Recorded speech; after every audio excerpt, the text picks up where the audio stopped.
Hi friends, ఎలా ఉన్నారు? రొయ్యల బిర్యానీ ప్రిపరేషన్ చూద్దాము. ఇప్పుడైతే రొయ్యలు ఉప్పు పసుపు వేసి శుభ్రంగా కడిగేసుకున్నాను.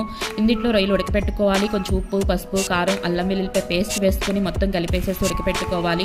నెక్స్ట్ స్టవ్ వెలిగించుకొని కుక్కర్ పెట్టుకోవాలి. కుక్కర్లో ఆయిల్ వేసుకోవాలి, నెయ్యి వేసుకోవాలి. ఆయిల్ నెయ్యి వేడెక్కిన తర్వాత పలావ్ దినుసులు వేసుకుని 1 మినిట్ వేయించుకోవాలి. ఇప్పుడు ఆనియన్స్ పచ్చిమిర్చి కూడా వేసేసుకుని గోల్డెన్ బ్రౌన్ కలర్ వరకు ఫ్రై చేసుకోవాలి. అలాగే అల్లం వెల్లుల్లిపై పేస్ట్ వేసుకోవాలి. పచ్చివాసన పోయే వరకు ఫ్రై చేసుకోవాలి. ఇప్పుడు టమాటా ముక్కలు కూడా వేసుకుని టమాటా ముక్కలు పూర్తిగా మగ్గిపోయే వరకు ఉడికించుకోవాలి.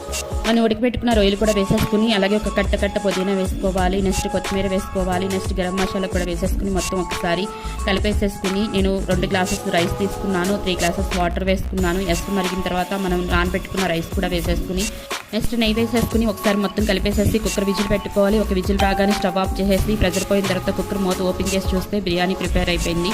చాలా సూపర్గా ఉంది, టేస్టీ యమ్మీగా ఉంది. ఈ వీడియో కనుక నచ్చినట్లయితే లైక్ చేయండి, షేర్ చేయండి, సబ్స్క్రైబ్ చేయండి. Thank you for watching.